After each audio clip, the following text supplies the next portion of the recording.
పశ్చిమాసియా మహోగ్ర పోరులో పసిపాపల ప్రాణాలు సైతం బలైపోతున్నాయా? ఇరాన్పై అమెరికా జరిపిన విధ్వంసకర దాడిలో ఒకే కుటుంబానికి చెందిన తల్లిదండ్రులతో పాటు 2 ఏళ్ల పసికందు శిథిలాల కింద నలిగి ప్రాణాలు కోల్పోయిందా? క్వీష్మి దీవిలో టాక్సీ డ్రైవర్ ఇంటిపై అమెరికా క్షిపణి పట్టడంతో ఆ కుటుంబం విగత జీవిగా మారింది.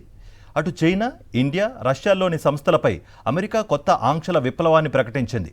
మరోవైపు ఎర్ర సముద్రంలో హౌతీల దిగ్బంధనంతో విలవెల్లాడుతున్న సౌదీ అరేబియా భారత్ సహా 50 దేశాలను ఆహ్వానిస్తూ 14 దేశాలతో కొత్త సైనిక కూటమికి తెరలేపింది. శత్రుదేశాల దాడులు, వినాశకర ఆంక్షలు, అంతర్జాతీయ సంక్షోభంతో మిడిల్ ఈస్ట్లో ఏం జరుగుతోంది?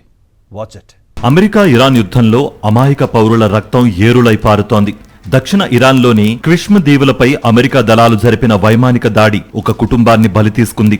ఓ సాధారణ టాక్సీ డ్రైవర్ ఇంటిపై బాంబు పట్టడంతో తల్లి, తండ్రి, వాళ్ల 2 ఏళ్ల పసిపాప అక్కడికక్కడే మృతి చెందారు. శిథిలాల కింద చిక్కుకున్న 5 ఏళ్లు, 7 ఏళ్ల చిన్నారులను ఇరాన్ రెడ్ క్రెసెంట్ సిబ్బంది తీవ్రంగా శ్రమించి కాపాడి ఆస్పత్రికి తరలించారు. తమను లొంగదీసుకునేందుకే అమెరికా ఇలాంటి క్రూరమైన దాడులకు తెగబడుతోందని ఇరాన్ విదేశాంగ శాఖ తీవ్ర ఆగ్రహం వ్యక్తం చేసింది. దాడి ఒకవైపు, ఆంక్షల దిగ్బంధనం మరోవైపు ఇరాన్ విప్లవాత్మక బలగాలకు మద్దతుగా నిలుస్తోందనే నెపంతో ఇరాన్కు చెందిన మహన్ ఎయిర్కు సహకరిస్తున్న చైనా, ఇండియా, రష్యా, ఇరాన్లలోని 6 వ్యక్తులు, సంస్థలపై అమెరికా ట్రెజరీ డిపార్ట్మెంట్ కఠిన ఆంక్షలు విధించింది. రెవల్యూషనరీ గార్డ్స్ ఫ్రంట్ కంపెనీలపై ఉక్కుపాదం మోపుతూ ఇరాన్ ఆర్థిక మద్దతును దెబ్బతీయడమే లక్ష్యంగా అమెరికా ఈ చర్యలు తీసుకుంది. మరోవైపు ఎర్ర సముద్రంలో యెమెన్కు చెందిన హౌతీ తిరుగుబాటుదారులు విధించిన ఆయిల్ దిగ్బంధనం సౌదీ అరేబియా ఆర్థిక వ్యవస్థను కోలుకోలేని దెబ్బతీస్తోంది.